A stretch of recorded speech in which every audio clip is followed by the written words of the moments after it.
Well, good morning, everyone. And once again, welcome to another live this morning.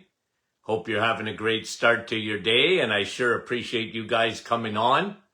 And we like to say hello to a few friends before we get going. And here we go. Who's numero uno this morning?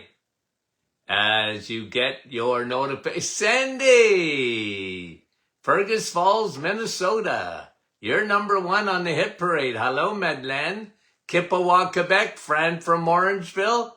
You guys made it right to the top. Marlene, how are you? Eric. Salut, mon chum. Rosa, Montreal. Nativity, good morning. And Nick from our staff. And Rosalinda, Niagara Falls. Adeline. Good to have you on. Sharon, how are you from Kansas? Jeanette from our staff. Good morning. Wendy, good morning from Markham. And Diane from LaSalle. And Donna from Bell Valley. And Wanda and Marianne, good to have you on here. Jeanette, bonjour. Judy, nice to have you on with us. Velta. Is that what that name was? Arlene. And Georgie, Halifax, Nova Scotia. Kevin, Oshawa. Donna, Park Hill. And Jeanette, bonjour. And Karen, how are you?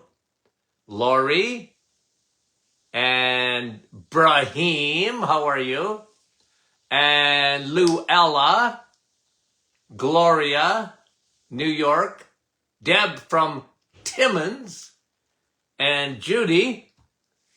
Hey, I pretty well got everybody this morning. Veronica. And Donna, how are you? And let's see. Mara, I think.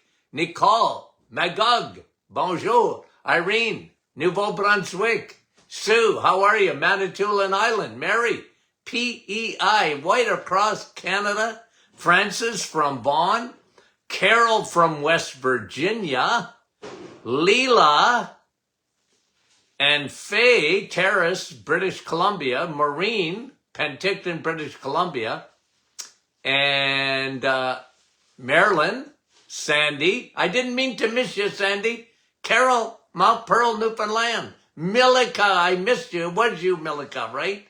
Yeah, sometimes it gets up into the clouds, guys. Rita, Jean, Peterborough. Gets up in the clouds and I can't see it. Sherry. And Donna from Newfoundland. Lorraine, how are you? Oshawa. Crystal. Sue was in the cloud. Yeah. Cecilia. And you were number 3, Cecilia, on the hit parade? Sylvia. Frida. Okay, couple of more guys and let's get going. Kathy, Port Perry, Ontario, and Laurie, Cambridge. Diane, how are you? Cheryl, I missed her. I guess I did miss more than I thought. Brenda, and Wendy from London. And Babita, how are you? Heather, I missed her. Hey, and Sharon, and Vince. Guys, thanks for coming on. We appreciate it. No, I didn't miss you, Deb. I saw you. I said hello to you. And Sue, how are you? Tom from Buffalo. Andrea. Okay, guys. Welcome. Okay, so I just want to say one thing, and I'll say it again at the end of the program. If I missed your question on Friday, okay, question and answer Friday, I know we had some technical difficulties. I think I figured out what happened. And apparently, I don't know which questions you heard and which ones you didn't. So for those folks on Friday that asked questions, and I didn't get to that question, could you send it back in to us, okay, at info@martinclinic.com, just because I don't know which ones we had technical difficulty on. Because as far as what I see here on my screen, I couldn't tell that. But afterwards, many of you commented, hey, we couldn't hear you, we lost the sound and whatever. So we had technical difficulties on that live Facebook. So if you can just come back, and if I didn't answer your question, now I did quite a few questions yesterday, but if I didn't answer your question, can you get back to us? And I'd be happy to go back and answer that question, and we'll do it on Friday, okay? So I just wanted to make that announcement. Okay, now, two articles. One was no, they were both articles. One is study, okay? So now, this one here, 31% of East Indians, okay, from India, are vegetarian. That country has 31% of the country is vegetarian. India ranks 123rd of all countries in life expectancy, okay? And the big exception in India is the province of Kerala. That's in the south of India. And only 3% there of that population are vegetarians. And their life expectancy in the one province in India is 6.6 years higher than the rest of the country. Now, full disclosure, okay? I've got grandchildren that are half Indian, East Indian. Okay, my son-in-law, I talk about him on this program every once in a while, is an emergency physician, okay? And his parents come from India. He actually was born in England and grew up in Winnipeg. And I know he's smart. You know why? He married my daughter, one of my 3 daughters, okay? And he is the greatest emergency physician you'd ever want to meet. And I say that not only because he's my son-in-law, because I'm telling you, the guy is unreal, okay? Such a good doctor. Anyways, they have 4 kids, and they are beautiful. 2 boys, 2 girls, absolutely stunning, okay? All 4 of them. Now, so I have a history, and Sam's parents come from Kerala, okay?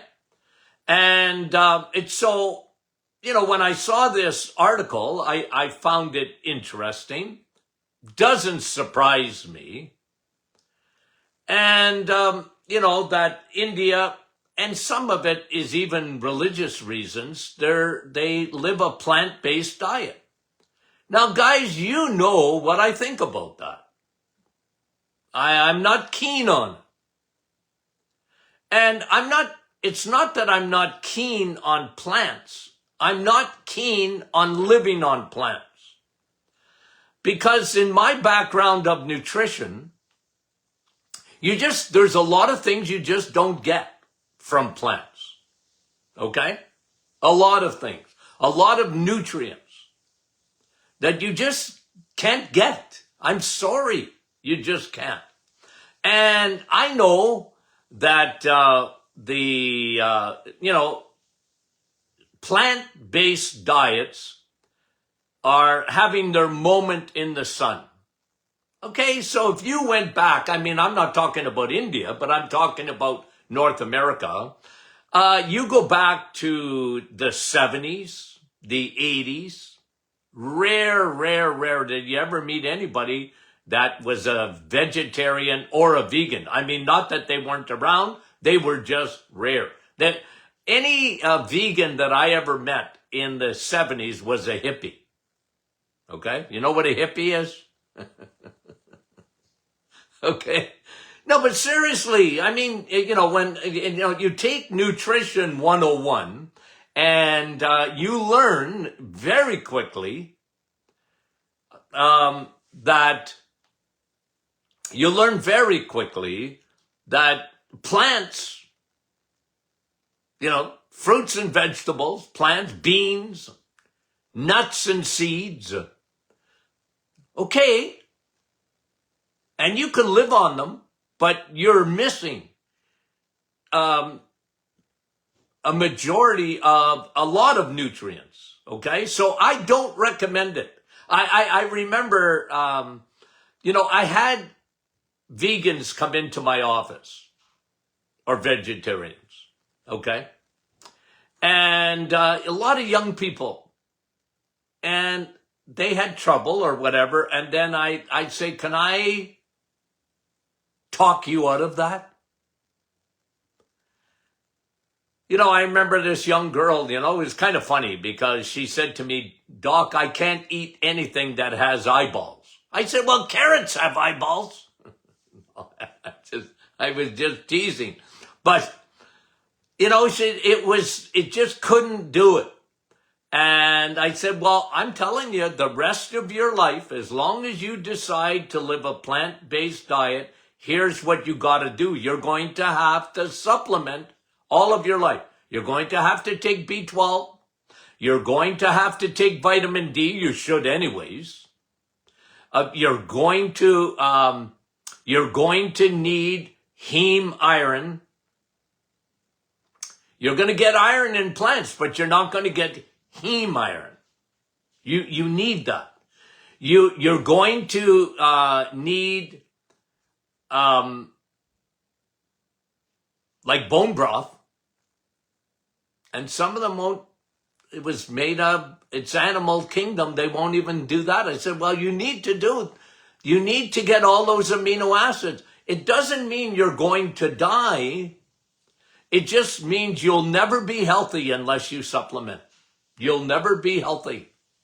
And I'll tell you that you can't feed a baby a vegetarian diet. You can't do it. They're going to be sick, and they won't develop properly. And so I know it's got its moment in the sun, and I understand that it's very, very popular today, but I push back, guys. And you know me, I've been consistent. Am I telling you not to eat plants? No, I don't tell you that. I'm telling you not to live on them. That's me. They shouldn't be your primary source of fuel. Okay, now I'm reading another, that was in India, okay?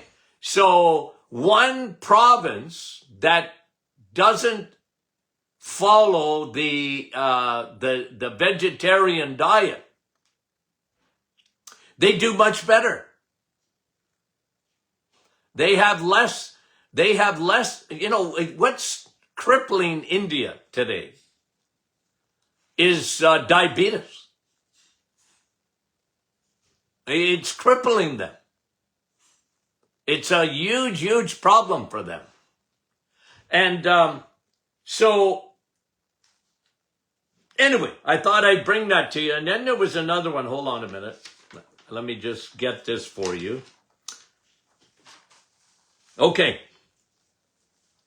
And this is another article that I read on plant-based diets, plant-based milk. The people that live on that stuff are have a lot of, and here's what they're saying in the article, lots of problems with insulin because they make a mistake. Okay, so if you were just eating organic fruits and vegetables, better than all these plant-based milks. When people ask me about that, can I drink oat milk, almond milk or what? I don't do that. First of all, they are full of oxalates, glass, microscopic, but nonetheless, and not good for you.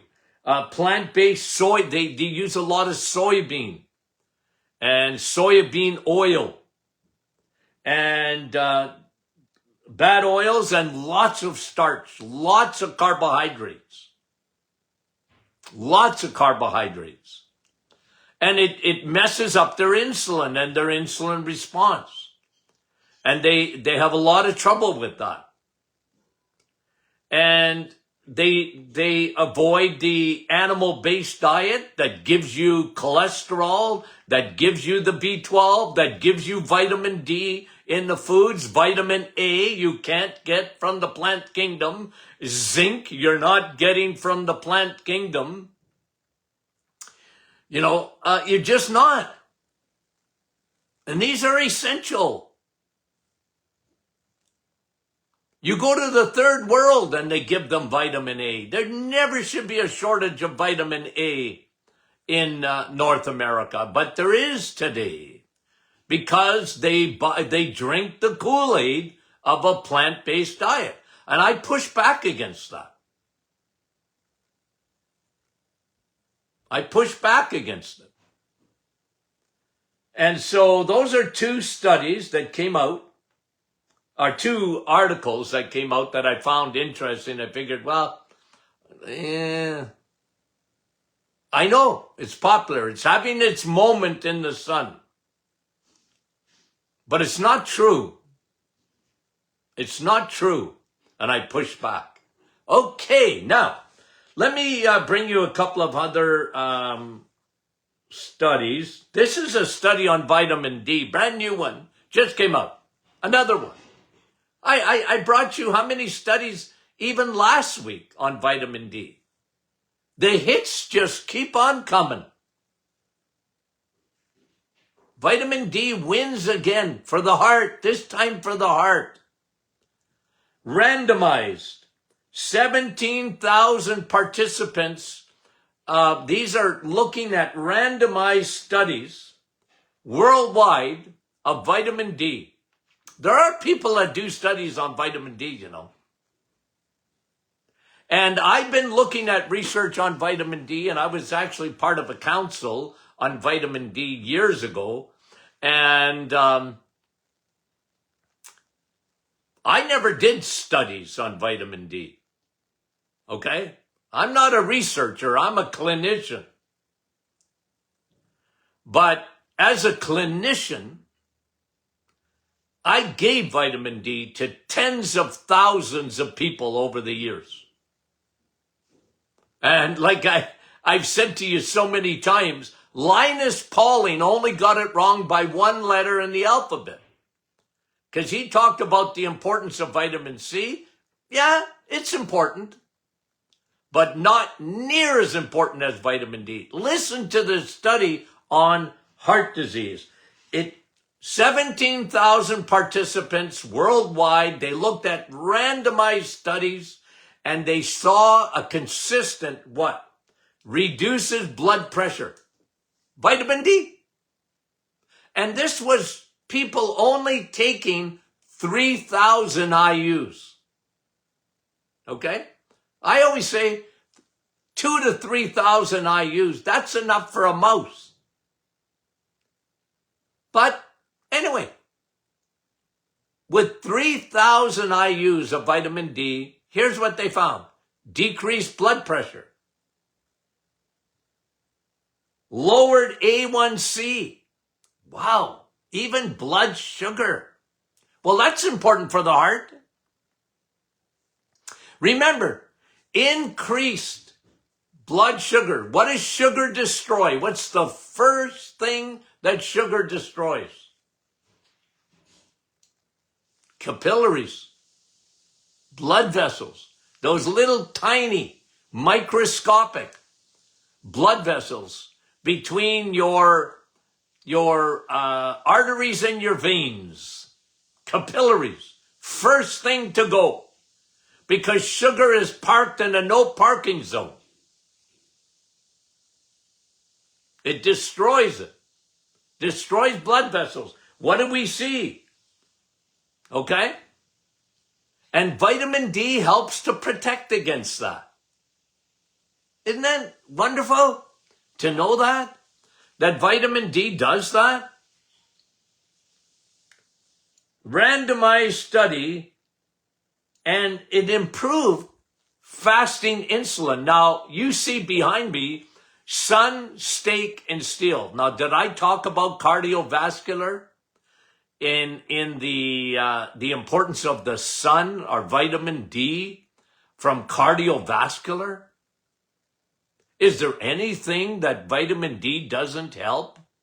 And I characterize it as a biomarker for metabolic syndrome. 93% of the population have metabolic syndrome. And I would venture to say this, that close to 93% of the population do not have optimized vitamin D levels. They just don't. Nobody ever told them. Nobody ever told them that vitamin D is not only for your bones. Nobody has ever told them that vitamin D helps your heart, lowers blood pressure, elevates nitric oxide. What does that do? Nitric oxide opens up your blood vessels. That's how it lowers blood pressure. That vitamin D is essential for your insulin. Imagine that. It lowers fasting insulin. And that's why it's lowering A1C.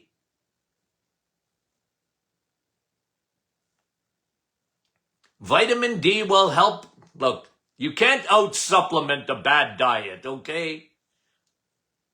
That's a rule of thumb here at the Martin Clinic. You can't out-supplement a bad diet. But everybody and their dog should be taking vitamin D. This time of the year, I'm topped up. 10,000 IUs a day for me. Okay? For me. It's cold. You ain't getting enough sun. But isn't that like the sun or vitamin D for the heart? How good it is for your heart. How good it is for your brain. And vitamin D is essential, we all know, for the immune system. It's terrific. It is impressive. And study after study has shown that. Your T cells don't work properly without vitamin D. Essential. A new study on vitamin D. Okay, now let's see. Do we have time to do another one? Yeah, let's look at this one.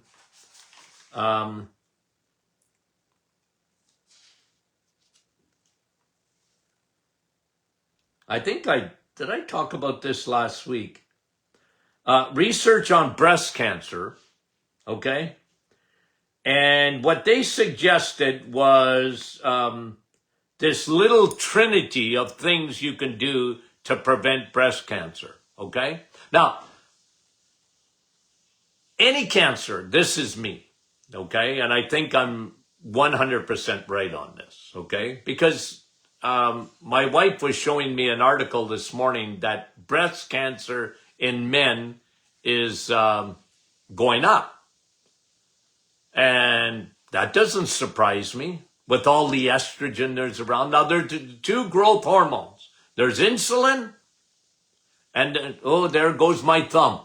There's insulin and cortisol. Insulin and estrogen. Cortisol just pours gasoline on the fire. Okay? This study on breast cancer. Here's what their study suggested as being very beneficial to reduce. Oh, I did talk about it last week, but let me just comment it on again. It reduces invasive cancer. So these are people that already have cancer. They already got breast cancer. but to reduce its invasiveness, okay? We don't want it to become invasive, like going everywhere, metastatic, metastasis, right? Cancer's bad. Spreading of cancer is worse. And what they're saying is, when they had patients who already were diagnosed with breast cancer, and these were all women as far as I know, they gave them vitamin D, they gave them omega-3. We all know about DHA and its busting of tumors. I had someone ask me the other day about DHA. They said, well, I read an article on tumors that they start searching out for fats. And yeah, there seems to be, so cancer cells need sugar. You know that, I know that, right? Cancer cells need sugar. But tumors, they're already tumors. They're searching out for another fuel, fat. But what the studies have shown is that if you take DHA, fat, omega-3 fat, it's a Trojan horse. It gets into the tumor. The tumor says, oh, thank you.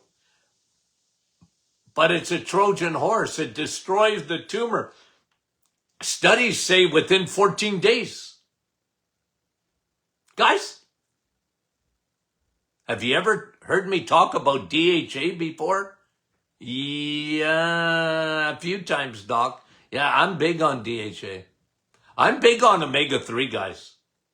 But the best, the Cadillac, I don't know if we can even say that anymore, is that it's the Maserati, I don't know, of all omega-3s is DHA.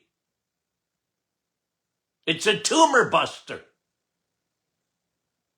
So they said, okay, this research on breast cancer said someone that already has breast cancer, if they would take vitamin D, they should take it before, always take vitamin D, or get in the sun, or do both.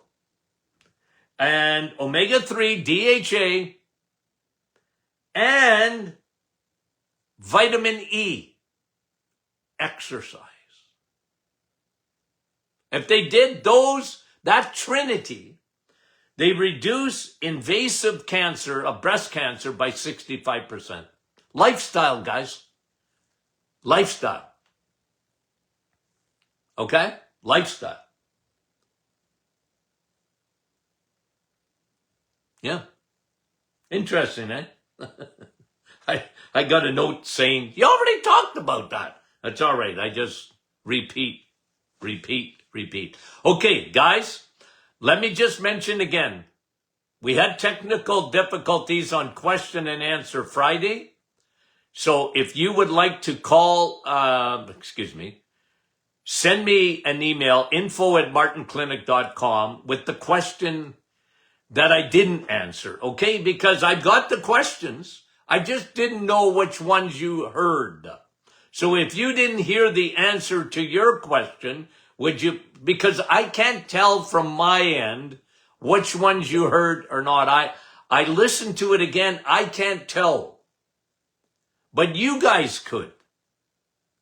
We had technical difficulties. The sound went off, or it was like a perverted sound on that particular podcast, okay? But I don't know which questions you heard. I answered all the questions, but I don't know which ones you heard or didn't. If you please, folks, you guys are good for this. Send them back in on the ones I didn't answer already, okay? Okay, we appreciate that. Okay, guys, we love you guys dearly. We'll talk to you soon.